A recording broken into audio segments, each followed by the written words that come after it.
Love to talk to you guys about domains a little bit because I know it's everybody's favorite topic. So please join me in welcoming my two panelists. My name is Erin Baker. Sorry, I should start there. My name is Erin Baker, and I'm the Director of Domain Sales for North America. And I'm joined today by two of our customers, Erno and Inga, and I'm going to let them introduce themselves a little bit more during our session. But please join me in thanking them for attending and being panelists with me. All right, now comes the informal part. Good afternoon. Hello, everybody. Good afternoon. Hello. Okay, so I wanted to start off with introductions in case anybody in our audience here does not know who you are and what your company is and what you do. Okay. My name is Inga Smith, and I am a business operations manager at Cisco Systems. And I manage our domain portfolio, as well as our trademark portfolio. We also touch on a little bit of copyright and enforcement, but our brand protection team is separate. I'm in legal on the trademark team. Okay. I'm Erno Buki. Hello. I'm in Verizon's legal department. I am an IP attorney. I specialize in trademarks and copyrights. Before that, I did most of Verizon's domain name management work. And I inherited that from my predecessor. I like to call it the hot potato effect. You It caught the certainly hot was. potato. Yeah, it was just handed to me with very little prep. They said, run with it. And so now I do mostly enforcement work, IP enforcement, but there's such an overlap with brand protection that I still wear that hat as well. Okay. You're also, I know, to some degree involved in brand protection at Cisco. Is that correct, Inga? That is correct. But you guys have a devoted team to it. So could you kind of walk us through what that structure looks like for you all? Okay. So we do have a devoted brand protection team. With Cisco, we handle a lot of the way our company is structured, a lot of trademark enforcement on our end, as well as copyright. And when our brand protection team gets involved, it typically involves counterfeit goods that are discovered on a website. And so when that's discovered, because a domain name is not as important as actually taking those goods off of the streets, we just punt that over to our brand protection team to handle. How much, you and I talked about this a little bit today, and I know it's not really quantifiable, but do you find that you're spending time doing enforcement work on brand in domain cases, or is it more content on the page that you're having to deal with versus people registering variations of Cisco and Cisco's brands? So I think the majority of our time is spent on, the content that's on the page. One aspect of Cisco that a lot of people, they think of Cisco and they think about our routers and our switches, but we also have a certification program like the CCIE and the CCNA and all of that exam content that is often people put the exams and post them on websites and they sell them for a high amount of money. And that we work very closely with our exam team. And a lot of our enforcement is around that program. And we work diligently with them to try to get things taken down. We had a case recently where I think people are getting a little bit more sophisticated, where they won't necessarily put our trademark in their domain name, but then they have our content on their site. They may not even, have the Cisco logo there. So it's getting a little bit more difficult to enforce. But we do have a lot of situations and instances where it's a network of people that may have similar websites. The websites they look the same, and so we can kind of tackle them if we can go the UDRP route and take several domains down at one time. I think we just got some mood music. I don't know what's going on. I don't know if you guys can hear that, but I'm like, I feel really cool now. Do you have a similar experience, or no? Sorry, I wanted to kind of ask you if that's sort of, you're seeing more or less of having, or how much you even focus on abuse in the domain itself. I think our time is probably split a little more evenly. Verizon, while we do have products, they're not products we manufacture ourselves. So content, while it's important, is not our primary concern in a lot of instances. Domain names, however, as many of you I'm sure are more than familiar, are really a foot in the door for phishers and bad actors of all kind, especially in compromised email campaigns and those sorts of things. So a lot of our focus is on domain names in terms of protecting our customers and protecting ourselves. We employ 140,000 people, so our networks can be compromised if our employees aren't well versed in our domain strategy as well.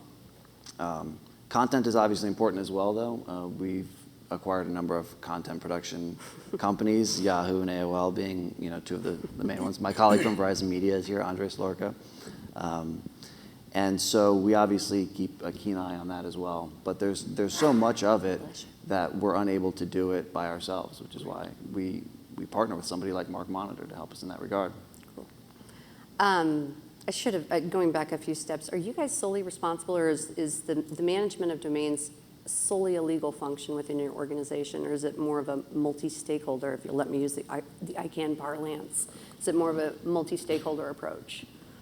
So at Cisco, the domains, they're considered intellectual property, so they do reside in legal. And we manage the portfolio, and it does come out of legal's budget. But some of you were in the domain breakout session, and it does, for approval of new domains, we do involve our IT department and our digital marketing and SEO. So it is primarily a legal function because it is an IP asset, and we don't want to have a marketing team or a team that has, making the decision whether or not they want to allow a domain to expire. So, how about you, Arno? Our experience is the same, more or less. I think we have multiple stakeholders that help manage all of the content and the DNS and SSL cert and all of that sort of stuff. But the protection of the domain names themselves, the management of the domain portfolio, is more or less a legal function. Most of our domain names contain or are comprised solely of our trademarks. And in that regard, we want to be the ones making the decision. Are we filing a UIP for this? Do we have the grounds to perhaps pursue litigation on a trademark claim, which are not historically marketing functions or branding functions? That being said, our domain portfolio is built on this three-prong approach where branding will have a look, marketing will have a look, and then legal will have more or less the final say. A lot of times, branding or marketing will get ahead of us and go out and register. I bet nobody's ever heard that happen. And they're really eager people. They are very eager people, and there's this sense of urgency to get to market, to get our message out there quickly and efficiently. But from a legal standpoint, that creates some difficulties. And so a big part of our domain portfolio strategy has been, again, educating our employees as to the proper process and procedures for securing domain names. So we've created, just for an example, an internal URL committee, and the committee is charged solely with reviewing requests for domain registrations. If the request is approved by marketing or branding, it will be routed to IT, who will then say, well, how are we going to set up this domain name? What do you want to host? Who is hosting it? Is Mark Monitor going to host it? Are we hosting it internally? And then it'll go to legal and say, okay, is this going to infringe on somebody else's trademark? Is this being used descriptively? Is this our trademark? Can we protect it in different geographical locations? And then, again, we rely on Mark Monitor to help bring that all to life.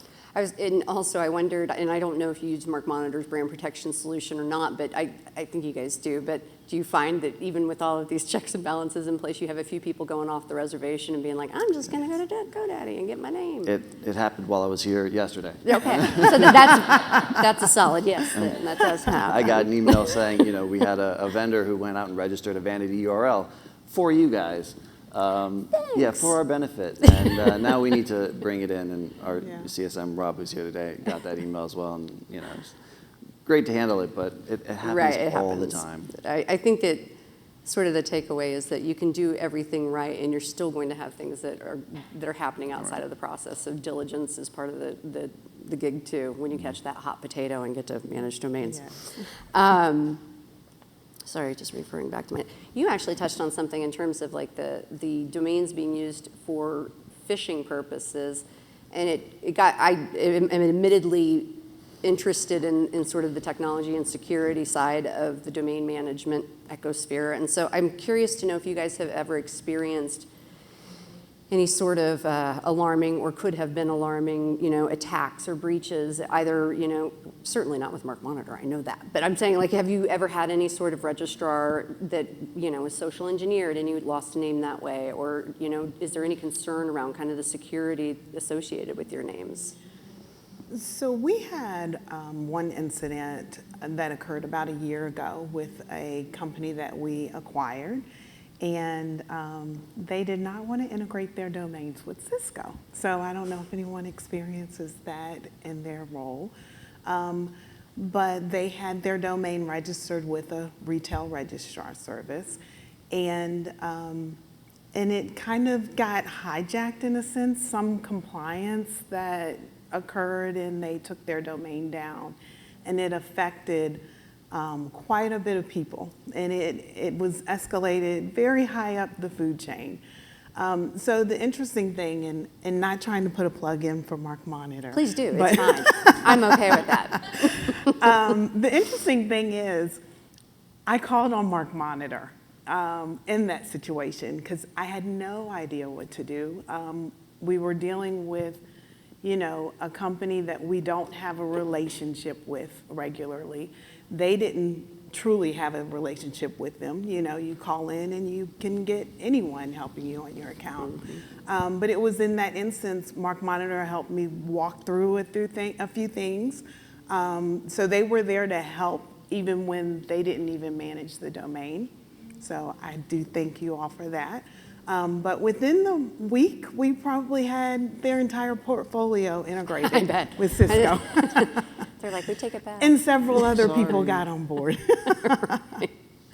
I think, if I may, go ahead, that please. really underpins the importance of domain locking, which is something we use for, I think right now it's 11 of our top brands and domain names, and we find that to be incredibly useful and really a peace of mind as well, just to prevent, I don't want to call them bad actors, but maybe rogue actors within your own company, or somebody gaining access through a phishing campaign, just getting credentials, and being able to take down or change the content of a website, especially for a company like Cisco or Verizon, where we do a lot of our business online, a lot of it. So that could be very damaging to us, even if it's compromised for just a moment in just a small way. That really undermines consumer trust in us in protecting their data and providing their services. And so domain locking is just one of those services that Mark Monitor provides that provides us peace of mind and would prevent something like that happening, where it goes down for some unknown reason or whatever it happens to be. Quick show of hands in the room. If you manage your domains with Mark Monitor or with another registrar, do you use premium lock on any name? Is there anybody who doesn't? And that's not to like call you out and be like, shame, shame. I'm curious to know, especially because, what was that? Anybody who doesn't lock? You don't lock it? You do lock it. Okay, I had an interesting interaction with a customer last year who was really insistent that they don't use registrar lock at the registrar they were leaving to join Mark Monitor, and they weren't going to use it with us either. And I thought it was bizarre, and she never really articulated why. So I wondered if maybe somebody could help me with that, but apparently I'm in the wrong room. It still puzzles me, especially based on what you're saying. I'm like, yeah, exactly. Can I put you in front of her? It really doesn't take much Right. to throw a whole wrench in the works. Yeah, exactly. Well, I think that's one of the hardest parts about managing domains anyway, and I jokingly say you lost a bet if you have to be the domain manager, that you caught the hot potato, but it is so simple and inexpensive, and we kind of kick it down the food chain to sort of some low-level employees in some cases, and so much of the critical infrastructure associated with these multi-billion-dollar companies hangs off of this one $20 registration. And so I don't think there's much appreciation for what could go wrong with that very small, inexpensive thing, Until it does. That is true. Until it does, and Exactly. then everybody notices Yes. it. Yeah. Okay, so a bit of a gear shift. I wanted to ask you guys about I think that sometimes we get a little US-centric, and it came up actually yesterday when we were in the domain breakout session. We were talking about .brands and the adoption of .brands, and we haven't seen a lot of movement in the US market to adopt and push .brand adoption. It seems to be happening more in Europe, and my own feeling on that is that we tend to be calm as king in the US, and we just are kind of rigid on that. And so I think because in other markets they're accustomed to using different extensions, then .brands are much more of a natural outcropping for them to use.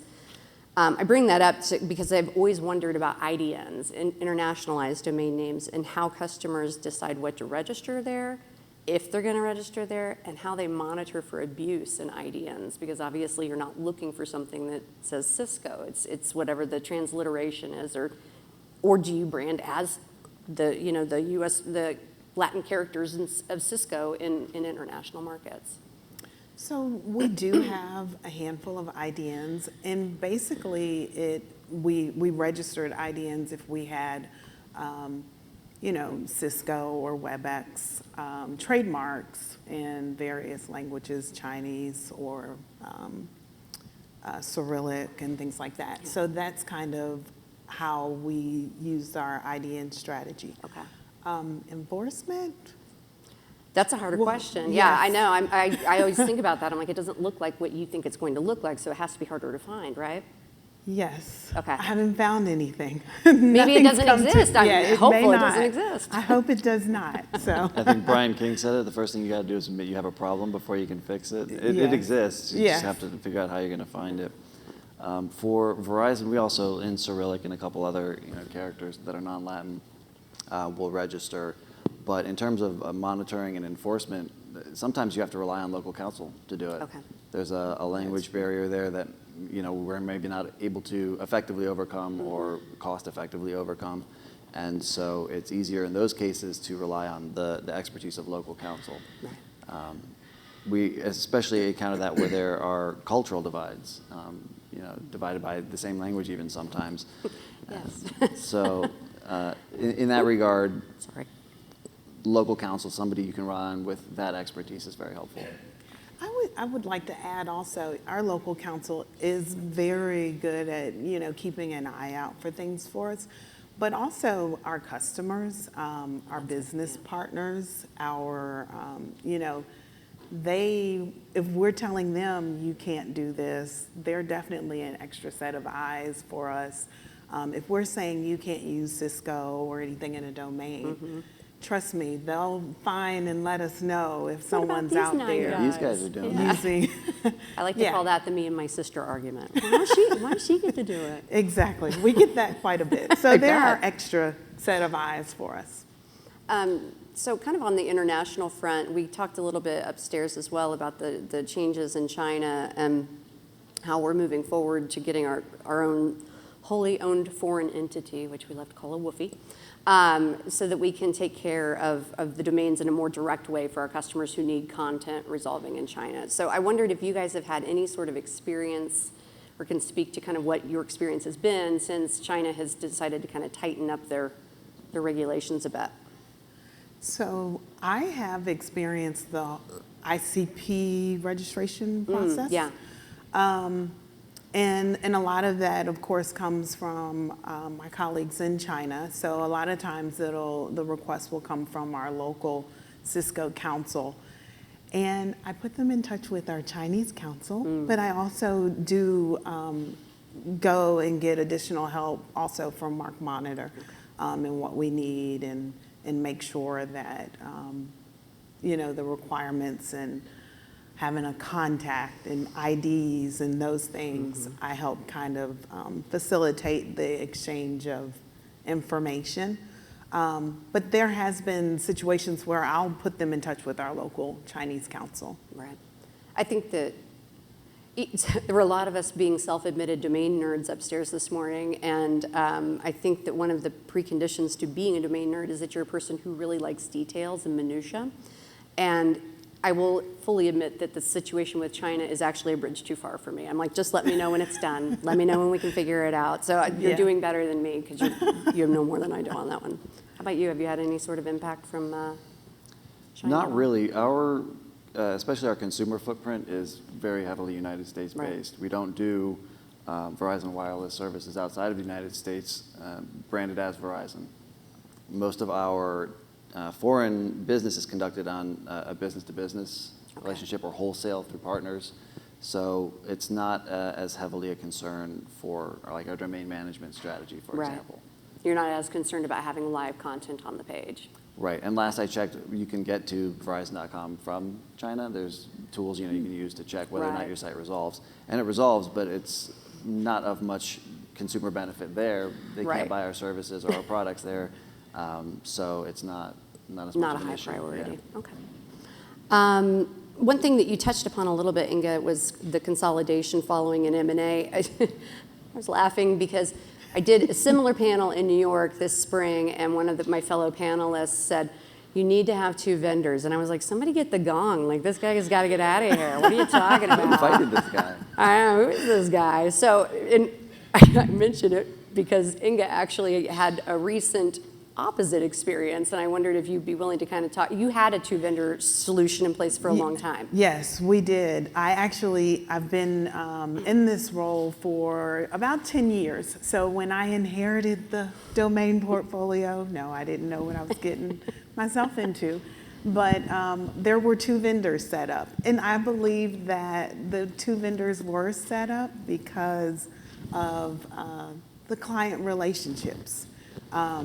So we had this vendor over here that, and Mark Monitor ended up having more of our domains than our original vendor. And I think that they went to Mark Monitor because of, some changes within the other vendor's company. So when I took it on, I would look at things like, okay, well, let me send this portfolio to this vendor and this portfolio to Mark Monitor, or who's going to be cheaper and so forth. It really just drove me crazy after a while. I get the benefit, certainly, in terms of you can certainly play us against each other and get better pricing in some cases. I'm not sure that the end effect is worth it. It's not because efficient. I would imagine the administration of it is aggravating. It is, and it is not efficiency at all. And it's so much, we're still in the process of consolidating our domains. We've got a handful left, those messy You guys ones. are almost done, I checked. We're almost done. But it's been great, and I'm looking forward to it because I found myself utilizing Mark Monitor more, and especially after we had the incident with the company that we acquired and how helpful you all were. I was like, okay, this is it. I will move all of my domains over to Mark Monitor because I think your expertise and the professionalism and the information and updates and, I'll forget, oh, this is about to launch, but my client service rep would stay on top of me. Who is your CSM? Out of curiosity. Samira. Of course he gets back to you. I don't know if he's here right now. He was upstairs this morning. I don't know if he's here now. Yeah. So it was a no-brainer, and I knew it was time to cut the cord and move to one vendor. So for all you folks that were in New York, that guy was wrong and she's right. It was interesting though when we were talking about that, Bob and I have a customer that recently had a merger and acquisition. It's a little bit different, and then it's more of a even Steven kind of split between us and another vendor. And they had an incident where a .com.br domain was not renewed and went down. And there was a lot of, it was the other guy. And as it turns out, it wasn't either registrar because it was actually something that was sitting kind of outside the fold with local counsel there in Brazil. And so I think that helped to highlight for him. Eventually we're going to have to figure out where you're going, if you're staying with us or going, whatever. But you've got to figure out the consolidation at some point in time because when this emergency came up, he legitimately didn't know who to contact. Yes. Now, I'm glad he contacted us because we were Johnny on the spot and helped him out. But it sets you back a little while when there's an urgency, like, okay, who has this domain? Yes. And So, And then, like you were talking about with your merger and acquisition thing, it gets attention from the people you do not want to have attention from. Exactly. The CEO. It's not good. It's not a no, good thing. it's not good at all. So that was, the last thing that I kind of had is I wanted to talk to you guys about the expectation you have of your partners. And obviously you guys have partnered with Mark Monitor. I'd love to hear what we're doing well. I'd love to hear what we should be doing better too, though. I think part of these sessions, what's nice about it is that it's not just a rah-rah for us, it's also a good opportunity to collect feedback about what we could be doing to make your lives easier. So please. I think there's some danger in too much information, and this is actually a supporting point for why one vendor is better than two. If you get bombarded with too much information, the phrase I think I heard earlier was analysis paralysis. It's like, all right, well, what do we do with all of this data? And we've seen over the past 2 days how Mark Monitor alone has this giant wealth of information and is trying to leverage that in different ways. I think for us specifically, it would be good to have a conversation with our CSM and our anti-fraud and phishing teams, how we can better leverage that data. It makes sense that Mark Monitor is obviously in a great position to use it to develop their own products and services. But how might we internally as well, because we have a whole host of data that I don't think we are utilizing as best as we could. So maybe an opportunity for you to teach us something. Have that street go both ways. Yeah. That would be helpful from our perspective. So I feel like Mark Monitor is an extension of our company in a sense, because I know that I can heavily rely on, this is just a portion of my job. Yeah, right. I was going to say, it's not your full-time yes, job. it's not my nobody's full-time job, I job. don't think, except for maybe Andres. It is So- entitled to I was going to say, yeah, he has to do that all the time. So they really are an extension of our team, and I like that. I love the tools, and I think, Cisco acquires entities all the time. And a lot of times when we acquire these entities, they still want to, like have some control or feel like they have some control over their domains. So like just something that Mark Monitor could do that my other vendor couldn't is give them access to certain, that set of names. just those domains. The portal is definitely user-friendly, and so I think that that's great. Those are the pluses, and one of the main reasons why we decided to consolidate. I don't really have any complaints or anything, not a complaint or. I'm taking I this don't woman have on the any- road with me.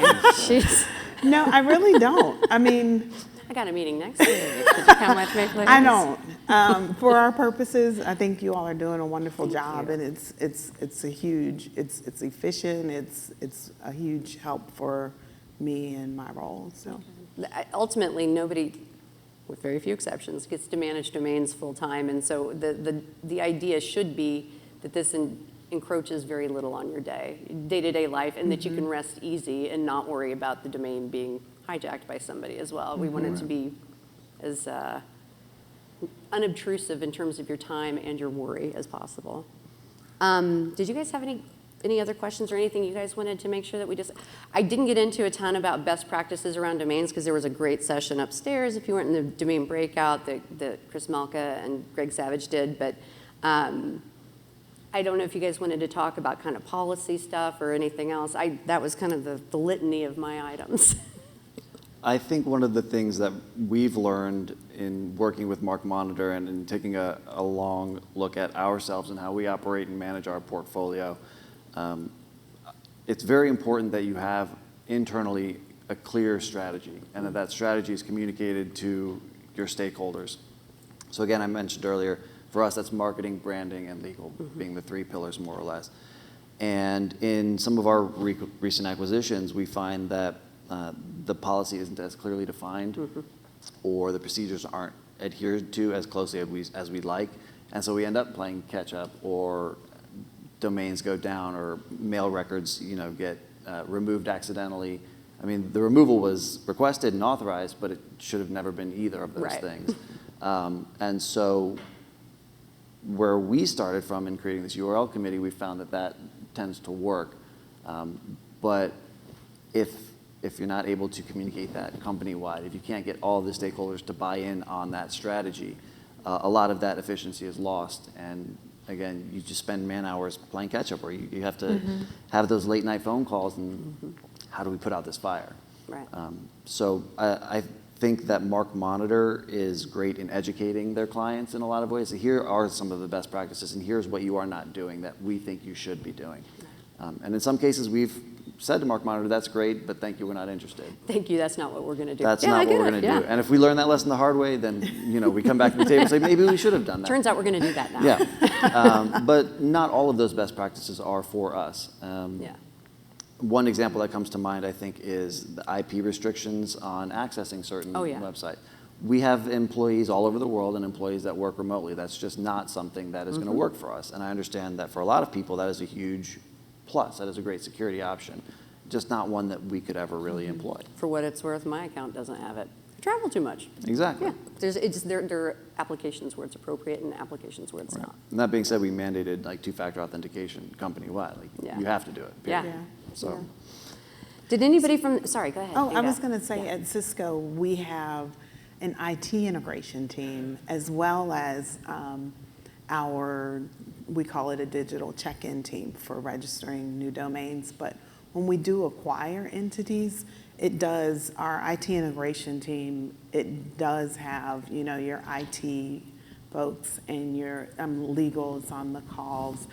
And typically we make sure that any of the acquired company, like we've worked out all the technical aspects and the MX records and all of those things before we transfer the domain into our portfolio. So that kind of eliminates, and one of our best practices is immediately telling them, renew all your domains until they're in our portfolio. Until we tell you otherwise, please keep Yes. renewing. Yeah. So. Any questions, comments from the peanut gallery? I'm looking at you, Shandelbauer. More wine. All right, none. Truly none? No war stories to share? All right, well, thank you guys for your time. One thing I did want to let you all know is that we are obviously a little bit ahead of schedule. Please do stick around, though. I think Sam Rad is on her way. But I'm not sure if Becky or Jesse are in here, but oh, hi, Jesse. So I think she's on the way. So if you guys could stick around, mill around, and then we'll be having that session as soon as she shows up, but it may be closer to the published time than the early slot that we're on. Thank you all. Thanks. Thank you. And thank you guys.